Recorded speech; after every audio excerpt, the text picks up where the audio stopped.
Alright, let's go. I have no idea why I'm really energetic for this one. I'm just freaking excited. I don't know if I drink too much coffee. I'm ready.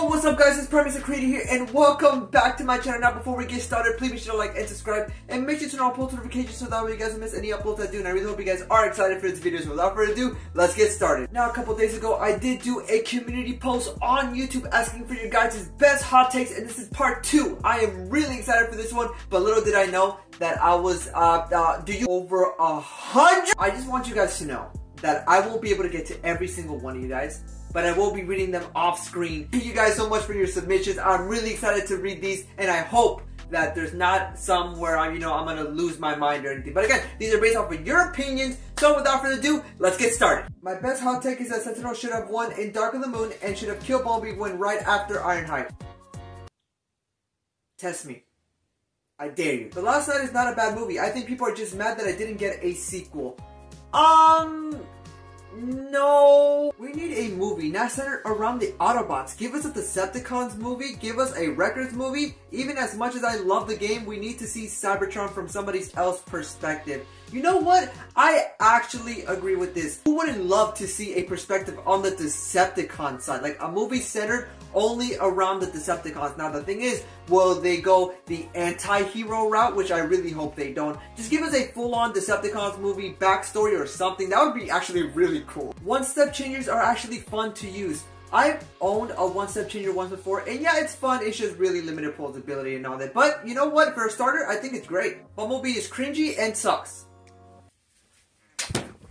Not sure if it's a hot take, but the Last Night Bee is my Bumblebee design. He transforms into my favorite Camaro. He retains most of the characteristic design traits from the 2007 to Dark of the Moon design. He had some epic moments in The Last Night. Still to this day, my favorite Bumblebee from the live action movies. Of course, there's a reason why I had the 3.0 version of him, because this design is actually really cool, so I do agree. My best hot take is that the twins should have been in Dark of the Moon, and you know what? I actually agree with this. Yes, they were in Dark of the Moon technically for like a split second, and their vehicle mode when the Autobots are entering the base. I really do wish that they were in the movie, at least, on screen, but I know they got a lot of backlash from Revenge of the Fallen, and people really didn't like them. I thought they were pretty funny, but I can see why, people would hate them and stuff. I know there was a book, actually, that now I remember, that the twins were actually in the movie, like, robot mode and everything, and they died to the hands of Sentinel Prime, so that would have been really cool to see, actually. Studio Series Mohawk is the best figure of this wave because Megatron isn't accurate to anything, neither is Rumble or Frenzy. Wheeljack is worse than his mainline counterpart, and Scorponok is spindly. Mohawk is the best of 2024's first wave of Studio Series figures. Sue me. You can just read all this here. You are currently being sued at the moment.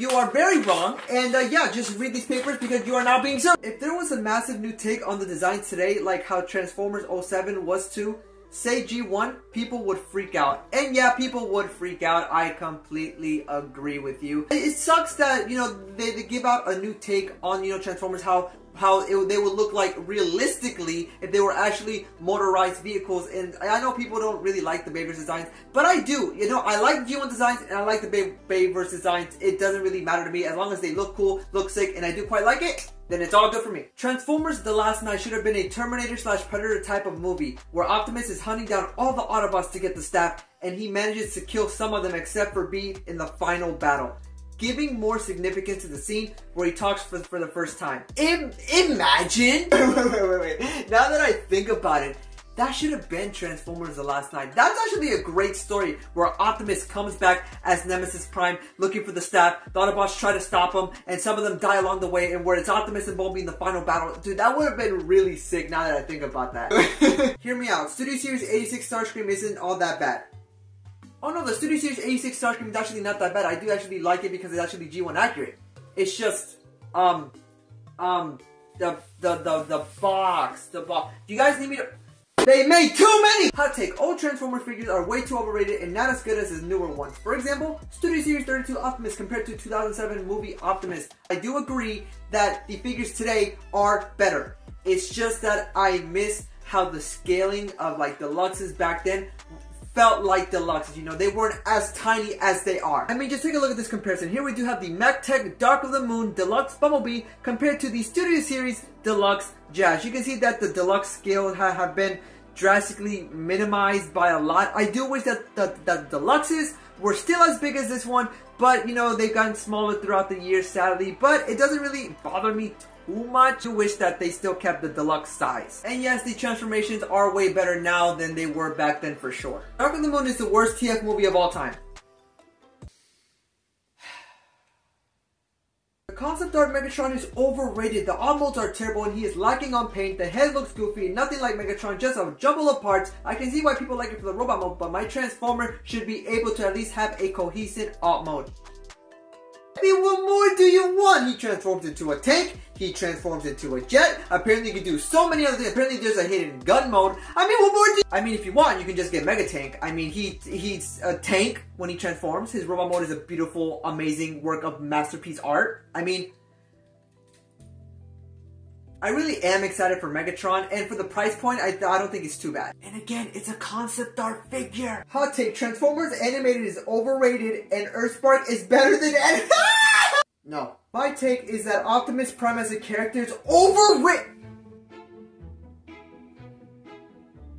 My best hot take is that Studio Series Scourge was one of the worst figures ever. As much as I want to agree with you, I sadly can't because this figure was based off a concept art. This figure was made before the delay for Rise of the Beast, so they were basically going off the concept art before they completely changed everything. So as much as I want to agree with you, I can't. It is not the worst figure of all time, but it's definitely not the best. Again, concept art and actual when the movie came out. But again, Scourge and Spurge. Also, make sure to click the link in the description down below. That way you guys can get 5% off your next AMK or mini-series product at Yellow Park. Studio Series 102 Art Kibble ain't that bad. It could have been better, but the rest of the figure is great. I don't see why people were crying about it. It's not that they were crying about it. It's the fact that this figure barely was seen in person. The fact that this figure was a Target exclusive, and the reason why it was a Target exclusive is because they only have a limited amount. That's why people were getting really angry. And the fact that he was going scalper's price, $100, $200. Yeah, the backpack on the freaking truck mode is not the best whatsoever. That doesn't take away the fact that I think this figure is still great. Is it the best Optimus Prime we ever gotten for Studio Series as of right now? Yes, but is it worth over $100, $200? No. My best hot take is that Bumblebee movie isn't even good. I can agree that it is slow paced and a lot more watered down. I mean, after watching all the 1 through 5 of action-packed scenes and then going to the Bumblebee movie, you can see where it was more story-based and slowed down, and that's something I had to get accustomed to because I was always accustomed to live-action, freaking fights and everything, yada. I do like the Bumblebee movie. I do like Bumblebee. I love the beginning scene. I love when the Transformers are fighting.